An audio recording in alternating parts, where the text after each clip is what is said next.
3 months after the divorce, Claire Sterling reached out to me for the first time. It was 1 in the morning. She was standing in the hallway of my apartment building, holding a toiletry bag, her hair dripping wet. The water shut off in my building for repairs. "Can I use your shower?" I stepped aside to let her in, the familiar scent of citrus filling the small space. Even her excuses were clumsy. This was a woman with a serious obsession with cleanliness, yet here she was, willing to step into what she used to call my dump. I'd left the marriage with almost nothing. Just this rundown, 650 square foot one-bedroom in an old building. Claire hadn't even blinked at the time. Only after signing the papers did she look up and say one thing. "Cole, you'll regret this." Now, it seemed like she was the one with regrets. The sound of the shower hissed behind the bathroom door. I knelt in the living room to straighten the slippers she'd kicked aside. The soles were caked with dried mud. This wasn't like her. Claire was the type to wipe down the heels of her stilettos before leaving the house.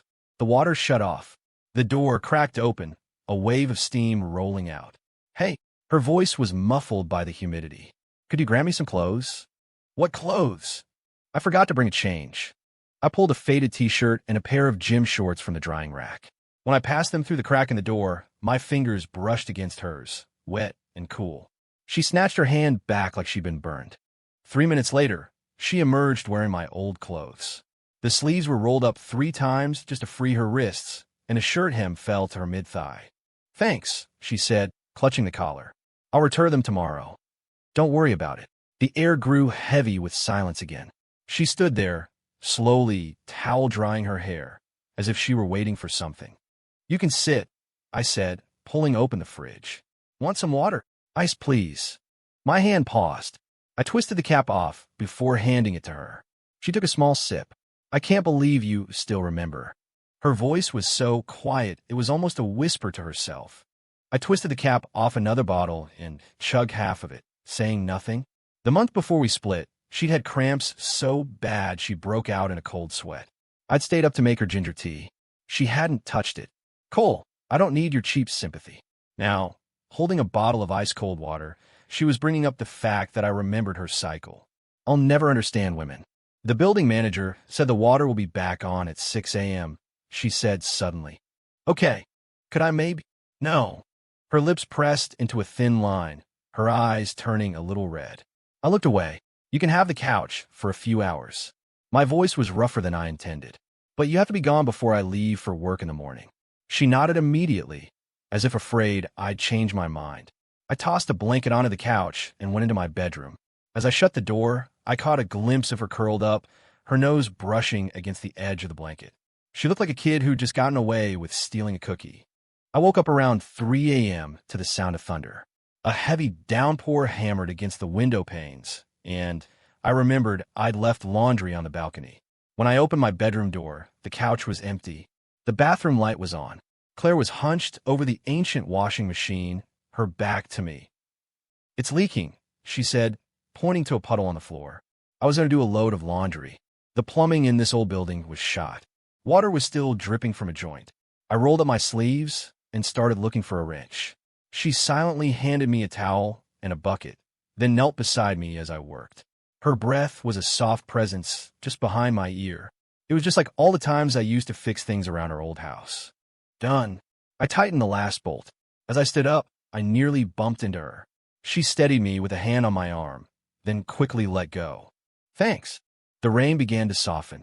"When we divorced," she said suddenly, "you said we should never see each other again." She looked down at her hands. "Me being here now, it's pathetic, isn't it?" I put the wrench down. "Yeah, it is." The color drained from her face. "But the fact that you came," I added, hesitating for a second. "I'm surprised." Her eyes lit up, just like they used to when I'd agreed to celebrate an anniversary. Then I twisted the knife. "After all, you're a neat freak, and I don't even own a decent bottle of disinfectant." Her mouth opened, but she didn't say a word. When I woke up the next morning, she was gone. The couch was so neat you couldn't tell anyone had slept on it. My t-shirt and shorts were folded on the coffee table. Next to them was a sticky note. "Pipe is fixed. Left money for it on the shoe rack." I lifted the insole of my running shoe. Underneath were 3 crisp $100 bills. I stared at the money, remembering our last fight before the divorce. She'd thrown a glass against the wall. Cole, you think money solves everything. Now she was learning to use my own tactics against me. I stuffed the cash into the toiletry bag she'd left behind, planning to give it back later. As I left for work, the old lady from across the hall, Mrs. Gable, was coming back with groceries. Cole, dear, was that young woman last night your new girlfriend? I shook my head. My ex-wife. Mrs. Gable blinked. Oh my, you wouldn't know it. She was sweet enough to take your trash out for you. I glanced at the corner of the landing and saw my trash can was empty. Claire hated taking out the trash. We used to fight about it all the time. She said the bags were disgusting when they got wet. I told her if she didn't want to make trash, she should stop eating. And now, she'd willingly hauled away 2 days' worth of my takeout containers. Guess pigs do fly. I worked until 9 that Saturday night. Walking out of the office building, I saw a familiar license plate. Claire was leaning against her car, wearing the white dress we bought for our wedding anniversary. I was in the neighborhood, she said, handing me a paper bag. You left this book at my place. I took the bag. Inside, along with the book, were a bottle of antacids and a thermos. Pick these up on the way. Your way just happened to take you to that little soup place in Lincoln Park. A faint blush crept up her neck. Take it or leave it. I opened the passenger door and slid in. Could use a ride. She froze for a second. Then a small smile played on her lips as she bent down to fasten her seatbelt. The car was filled with that faint citrus scent, the same as her perfume. Mind if I turn on some music? Whatever you want. I turned on the stereo. It was the same album I'd had on repeat in the months before the divorce. She hadn't deleted it. Get your car fixed? I asked. Her grip on the steering wheel tightened. Yeah. Engine doesn't sound right. I pointed at the dashboard. You're due for a tune-up. She just grunted in response. While we were stopped at a red light, she suddenly asked, You never got another car? Didn't have the money. Her fingers tapped against the steering wheel. She didn't say anything else. By the time we reached my neighborhood, it had started to rain again. She pulled an umbrella from the back seat. This is the only one I have. It was the long-handled umbrella I'd left in her car ages ago. The handle still had a worn sticker on it from a road trip we'd taken. Thanks. I pushed the door open. She rolled down the window. Cole. The rain was coming down hard. I leaned down, waiting, but she just shook her head. Never mind. Get going. Her taillights vanished around the corner. I stood there for a long time, until the building's security guard came out. Mr. Jackson, was that your wife? Haven't seen her around in a while. I opened the umbrella. The sticker was faded and peeling, just like the look on her face when she couldn't find the words. Wednesday was a team-building night at work. I ran into Claire in the hallway of a karaoke bar. She was surrounded by a group of clients, her face pale as one of them kept trying to press a drink on her. I was about to walk away when I saw one of the men put his hand on her waist. I walked over and took the glass from her hand. I'll drink it for her. Claire's head snapped up, her eyes wide like a startled cat. The client scowled. Who the hell are you? Her ex-husband. The atmosphere turned instantly awkward. Claire tugged on my sleeve. Cole, don't make a scene. I downed the drink in one go and pulled her toward the exit. Behind us, someone catcalled. Hey, Director Sterling's ex is pretty handsome. She struggled the whole way to the parking lot. What was that about? She demanded. Teaching you a lesson, I said, letting her go. You're allowed to say no to things you don't want to do. She stood there, rubbing her wrist. You think I wanted to drink that? Then don't. Easy for you to say. Are you going to pay my bills? The words hung in the air, and we both froze. She'd said the same thing during one of our last fights. Back then, I'd shot back. Can't afford to. This time, I just took off my jacket and draped it over her shoulders. You should get an Uber home. She clutched the lapels. You take me. I've been drinking. Then we'll walk. Her eyes were red, like she was about to cry. I could never stand it when she looked like that. Wait here. I'll call a car. 6 by the time the driver arrived. She'd fallen asleep in the passenger seat. Her head was resting against the window, her breath fogging a small patch of the glass.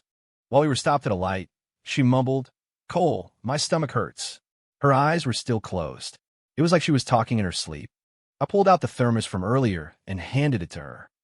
Drink some hot water. She obediently took a couple of sips. Then her eyes fluttered open. This isn't the thermos from my car. I bought it. You bought a pink one? It was on sale. A small smile touched her lips, and she took another sip.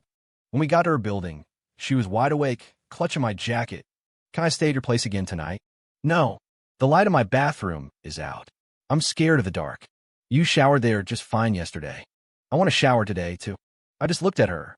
Her gaze darted everywhere, but at my face. Claire. What? If you want to get back together, just say it. The tips of her ears turned bright red. Who? I want to get back together. Good. That's settled then. I turned to unlock my building's door. She rushed to follow me in, but I didn't say I wouldn't consider it. The elevator doors closed, and the mirrored walls reflected her flushed face. I pressed the button for my floor. Consider what? Consider giving you a chance.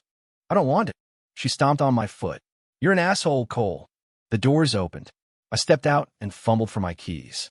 From behind me, she said in a small voice, then I'll give you a chance to win me back. Okay? My hand paused on a lock. We'll see. She pushed past me into the apartment, kicking off her heels. I'm hungry. Make me some mac and cheese, with a fried egg on top. She said it like she owned the place. I leaned against the shoe rack, watching her. You've been acting weird lately. Her back stiffened. Have I? When we divorced, you said you never wanted to see me again. Now you're always around. She turned, her eyes red again.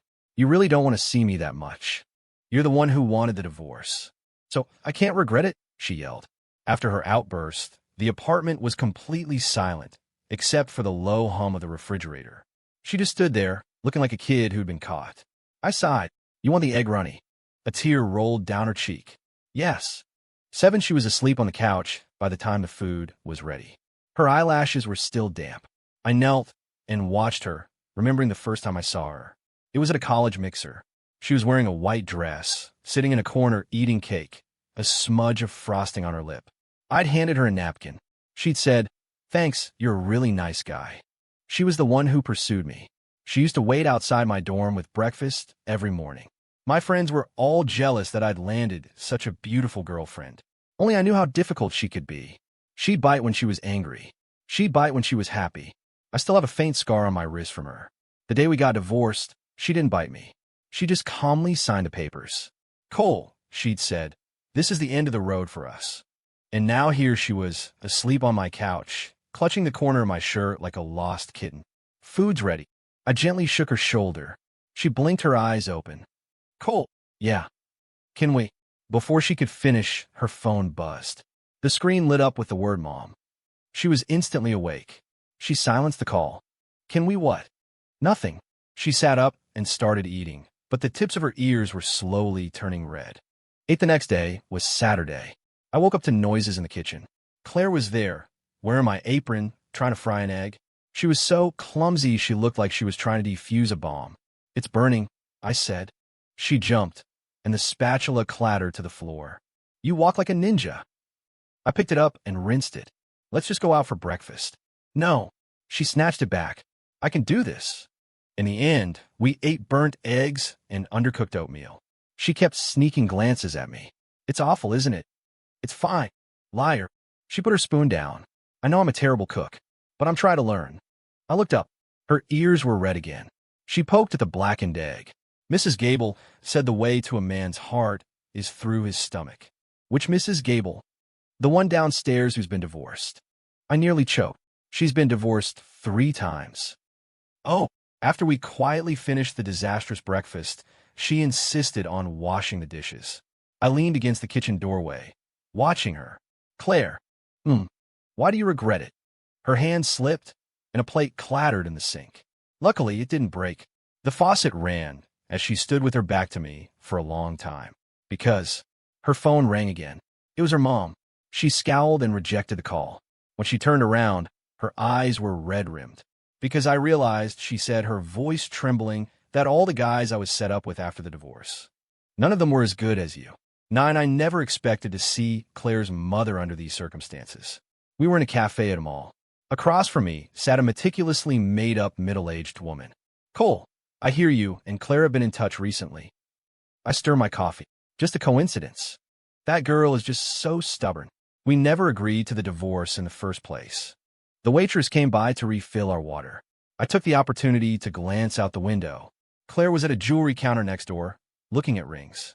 Her profile was soft under the bright lights. She's been seeing you often, her mother pressed. Yeah. She just has a soft heart. That son of Director Thompson's was such a good match. I don't know why she had to make such a fuss. I put my spoon down. Ma'am, I said, my voice even. She divorced me because I was broke. You don't have to beat around the bush. Her expression tightened. Well, now there's another opportunity. The Thompsons are willing to reconnect. So if you would. Claire suddenly appeared at our table, a small bag from the jeweler in her hand. Mom, you promised you wouldn't bring this up. I'm doing this for your own good. If you want what's good for me, then stop setting me up on blind dates. Other customers were starting to stare. I stood up to pay the bill. I'll let you two talk. I'm leaving. Claire grabbed my wrist. We're leaving together. Her mother's face was a mask of fury. Claire. She pulled me out of the cafe without looking back. 10 inches the underground parking garage. She let go of my hand. I'm sorry. My mom, she's... I get it. I opened the passenger door. Get in. You're not mad? At what? She stared at me for a few seconds, then ducked into the car. Then I need you to take me somewhere. Where? The cemetery. My hands tightened on the steering wheel. In the rearview mirror, she was staring out the window, her expression unreadable. It had been weeks since the anniversary of her dad's death. It's the day he passed, she said softly. I was in the middle of a fight when he died. I never got to say goodbye. I started the car. Why didn't you say so earlier? Because then you wouldn't have met my mom. A bitter smile touched her lips. I'm a real piece of work, aren't I? I knew she'd say those things to you, but I still couldn't resist the chance to see you. The windshield wipers swished back and forth like a metronome. Claire.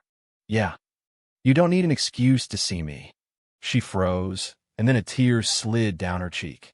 Cole, my dad. He said you were a good kid. He told me not to mess things up with you. I pulled the car over to the side of the road and handed her a tissue. It's okay to cry. It'll ruin my makeup. You're impossible. She laughed through her tears, a sob catching in her throat. 11 The cemetery was on the outskirts of the city. The rain had stopped by the time we got out of the car. She walked ahead of me, carrying a bouquet of flowers, her steps slow as if to delay the inevitable.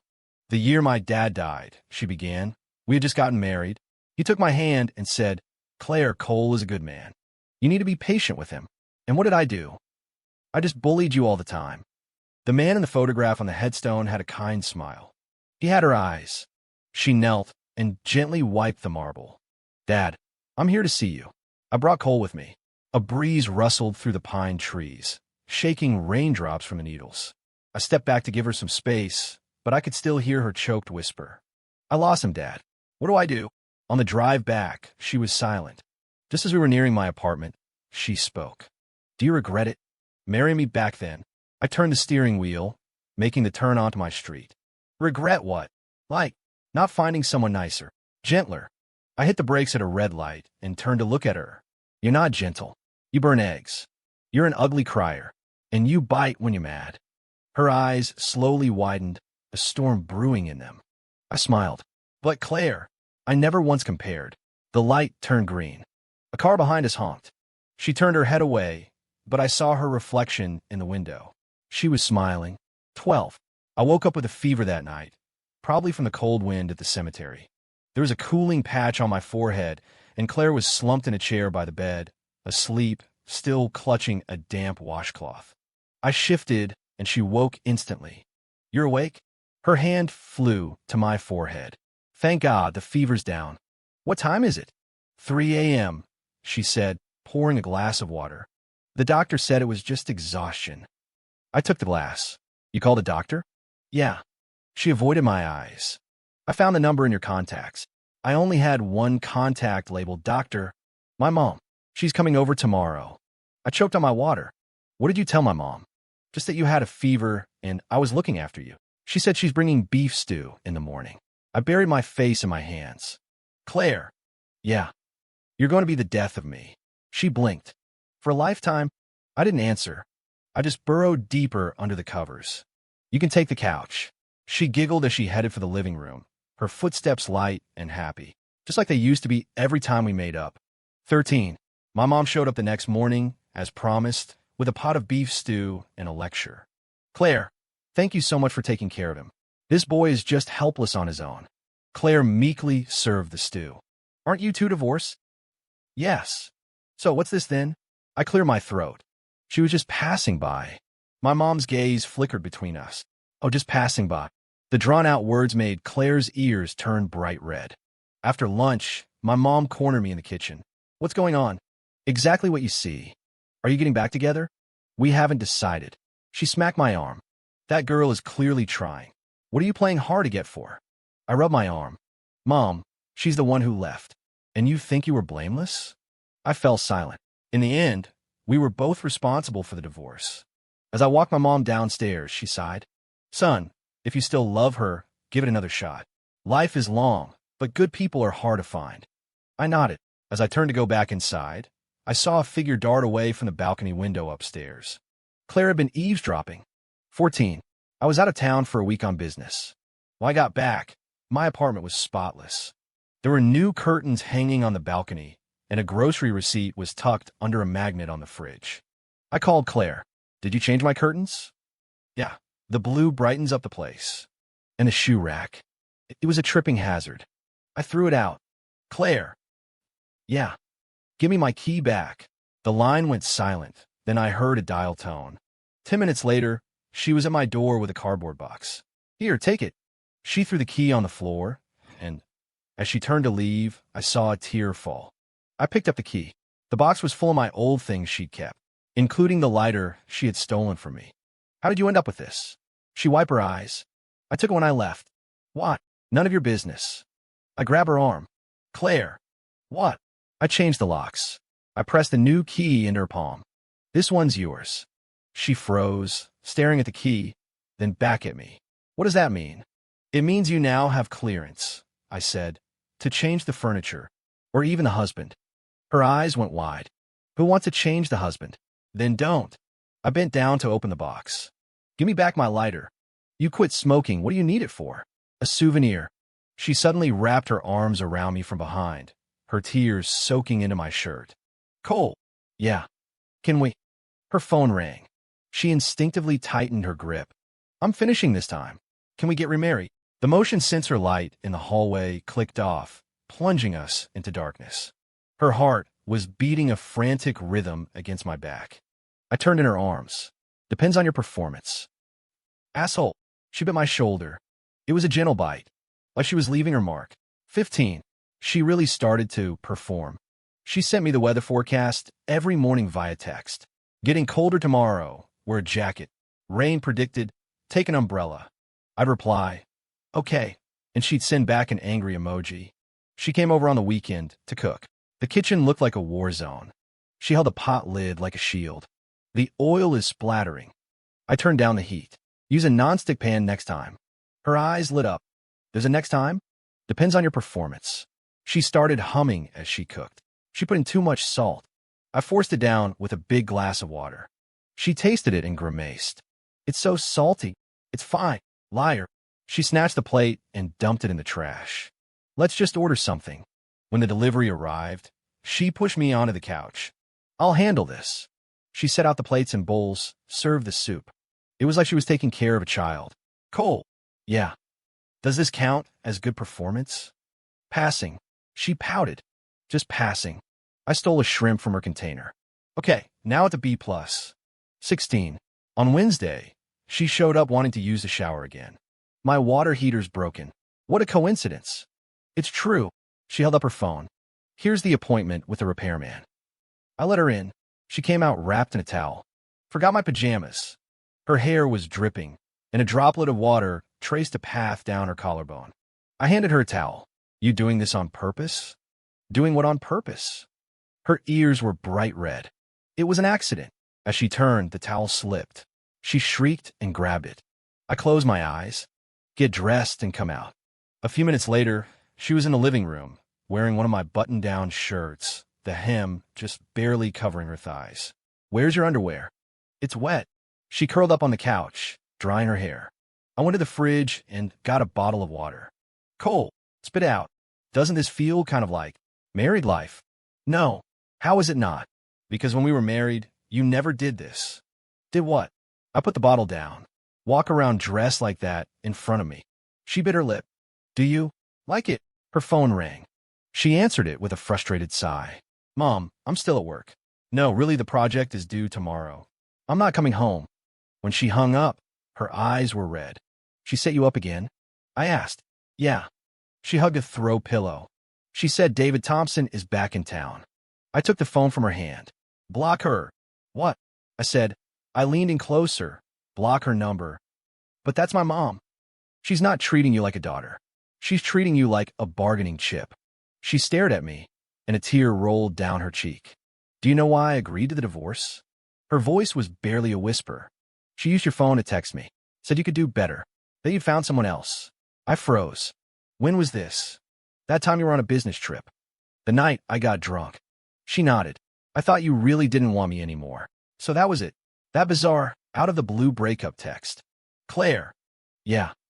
You're an idiot. Why didn't you just ask me to my face? She started to cry harder. I was scared you'd say yes. I wiped away her tears. Ask me now. What? Ask me if I still want you. She sniffled. Do you still want me? I do.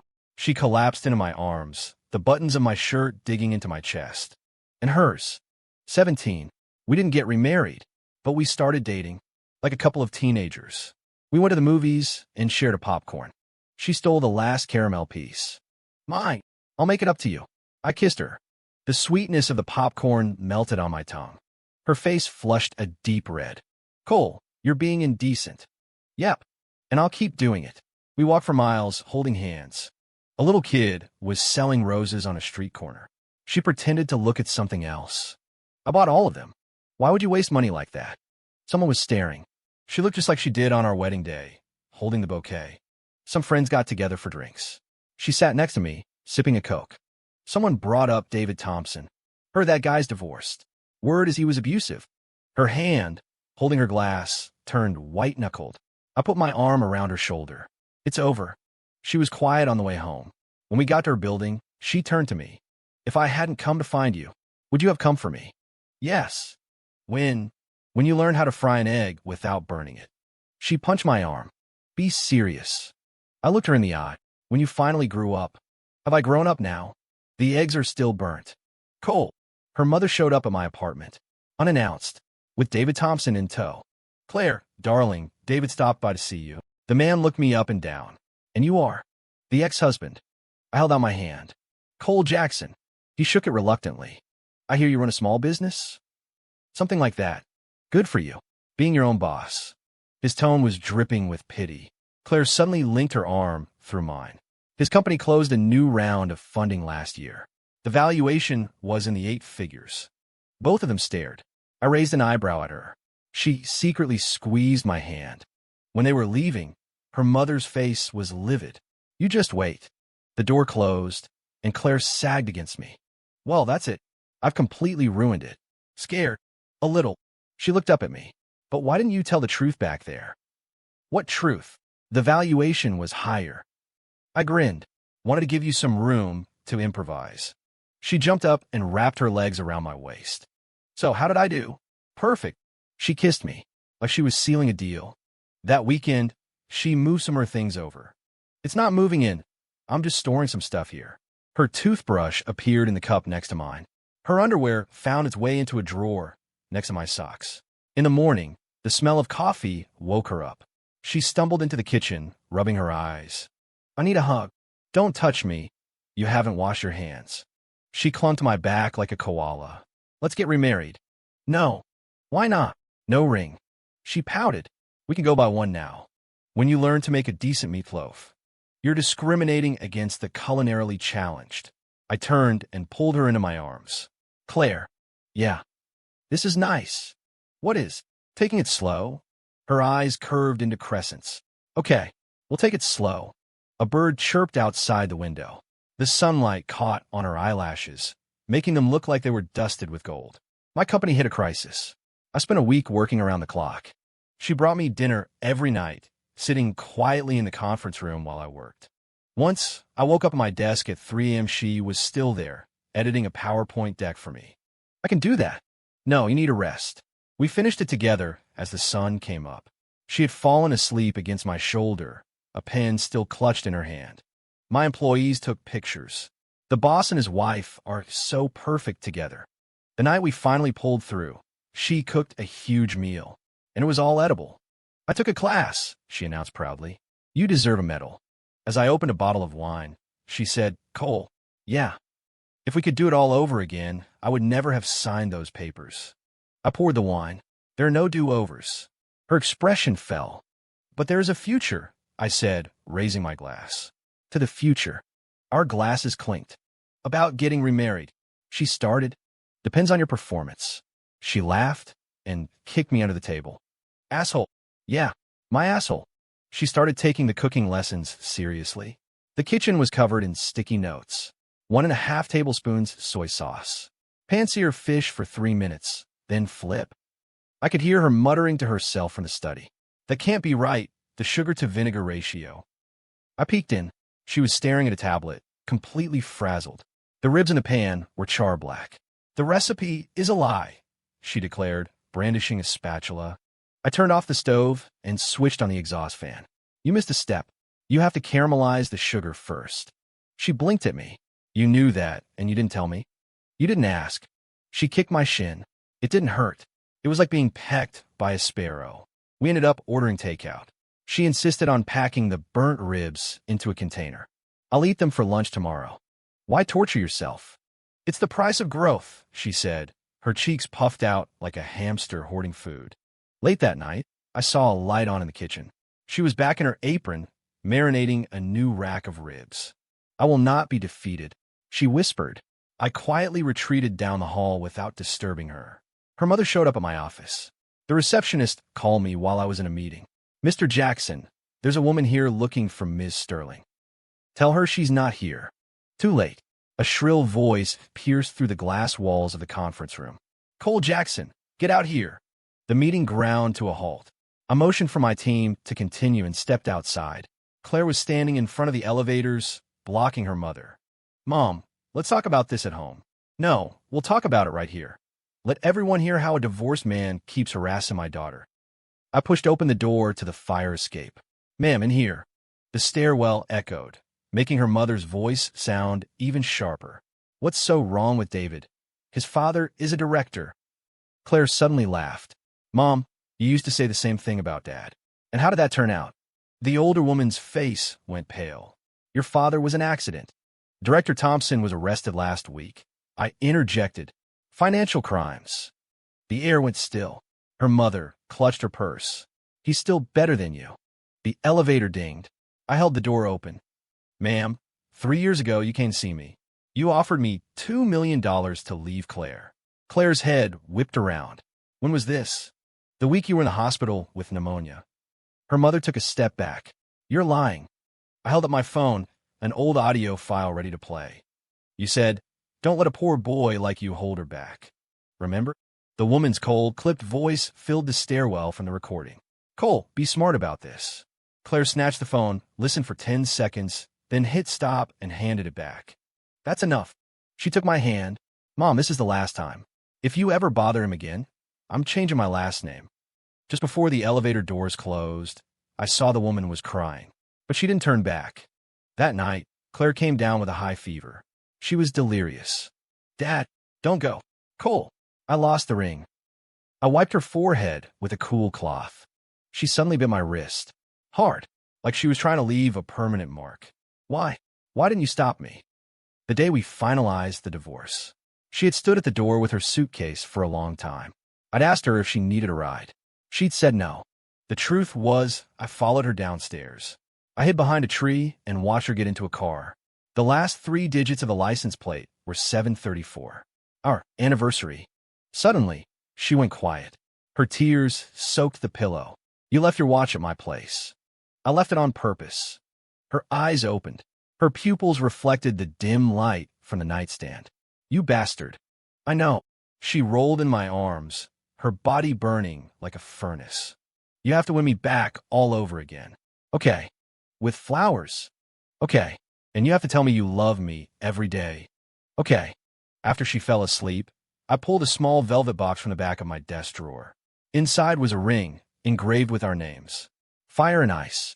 I planned to give it to her on our 3rd anniversary. This seemed like a better time. After she recovered, she started acting strange. Working late every day.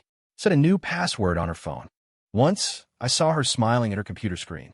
While I got closer, she immediately switched windows. Company secrets? A design proposal for a new mobile game. Her eyes darted around the room. That Wednesday, she said she had to pull an all-nighter. I brought her a late-night snack around midnight. Her office was empty. Her phone's location tracker showed she was at a jeweler on the west side of town. The sales clerk smiled when I walked in. "Mr. Jackson, your fiancée was just here. She said the engraving on the wedding bands will take about 10 days. When I got home, she was at the stove, frying an egg. Long night? She asked, a little too cheerfully. Not too bad. I held up the receipt from the jeweler. The spatula fell from her hand with a clatter. You followed me. I was in the neighborhood. Her ears were scarlet. I was just looking at wedding bands? Just in case. We needed them. For the remarriage. The egg was now a piece of charcoal. I turned off the heat. Claire, what? You stole my idea. I opened the velvet box. She gasped. The ring glittered in the morning light. When did you? 3 years ago. She was crying and laughing at the same time. Then why didn't you say anything? I was waiting for you to learn how to fry an egg. She raised the spatula, threateningly. And how is it now? Burn. Cold. We decided to get engaged on a trip. She insisted on going to a snowy mountain. I heard that if you say yes at an altitude of 15,354 feet, you'll be together forever. I looked up the travel warnings. You'll get altitude sickness. I don't care. Sure enough, she was throwing up before we even reached the base of the mountain. She spent half the time clutching an oxygen tank. I could still do this. On the cable car up, her face was as white as the snow outside. She still insisted on taking selfies. Come on, smile. In the picture, I'm scowling at her. We're going back down. No. At the 14,700-foot viewing platform, she pulled out a ring box with trembling hands. I was going to be the one to propose. She tried to kneel and nearly toppled over. I caught her. What's the rush? I opened my own ring box. She burst into tears, snot bubbling from her nose. You peeked at my script. The other tourists started cheering. Say yes. Marry him. As she reached for the ring, she started to convulse. Oh no, I can't breathe. The emergency medical team strapped an oxygen mask to her face. I was jogging alongside the stretcher, holding the ring out. So, is it a yes or a no? She weakly flipped me the bird. Yes. In her hospital bed later, she admired the ring on her finger. This is a story I can tell for the rest of my life. You almost didn't have a rest of your life. She grinned and kissed me. Worth it. After the engagement, she became even more brazen. She put hot sauce on my toothbrush to spice up our life. I replaced her toothpaste with wasabi. Right back at you. She shrieked and ran for the bathroom, then came out and tackled me, laughing. She tried baking on the weekend. The kitchen looked like a bomb had gone off. Try a cookie. I took a bite. Did you use salt instead of sugar? It's a savory cookie, she insisted, her eyes shining, waiting for praise. It's unique. She looked dejected for about 3 seconds. Well, next time I'll make sweet ones. One night, she shook me awake. Cole, let's have a baby. I turned on the light. Her expression was completely serious. I'm 31. You want a baby? I asked. I want her baby. There was a long silence. I turned off the light. Go to sleep. Her back was to me, but I could see her shoulders shaking. I wrapped my arms around her. After we're married again. She turned over. Really? Cross my heart. You're such a sap. Woof. She giggled, her feet tangling with mine under the covers. Just like 1,000 nights before. We didn't have a ceremony for our second wedding. She wore a simple white blouse to the courthouse. Second time around, you have to be low-key. Then she realized she'd forgotten her birth certificate. I swear I put it in my purse. We found it at home, sitting on the shoe rack. She put her hands on her hips. Did you hide this on purpose? To add to the sense of occasion. It was the same clerk at the counter. You too again, she said, smiling as she stamped the papers. Now, don't come back for a third time, you hear? Claire snatched the marriage certificate. We won't. It was raining when we stepped outside. She stood under the awning, catching drops in her palm. Cole, yeah, if we could do it all over. There are no do-overs. I scooped her up onto my back and ran into the rain. She shrieked, wrapping her arms tighter around my neck. We'll catch a cold, then we'll be sick together. When we took new wedding photos, she insisted on wearing her original dress. The zipper got stuck. I've gained weight. The dress shrank. The photographer told us to look at each other. Her eyes suddenly filled with tears. "The day of the divorce," she whispered. "I waited for you outside the courthouse for 3 hours. I thought you would come and stop me." I wiped away a tear from her cheek. And then it started to rain. My favorite pretzel stand closed up for the day. So I left. The camera shutter clicked. In the photo, she's crying and I'm smiling. The sky behind us is a blaze of sunset colors. The pregnancy was a surprise. She was frying an egg when she saw the 2 lines on the test. Cool. The spatula went flying. I ran into the kitchen. She was holding the test, her hands shaking. "Look, it's burning. The egg is burning." I turned off the stove and pulled her into a hug. "Say that again.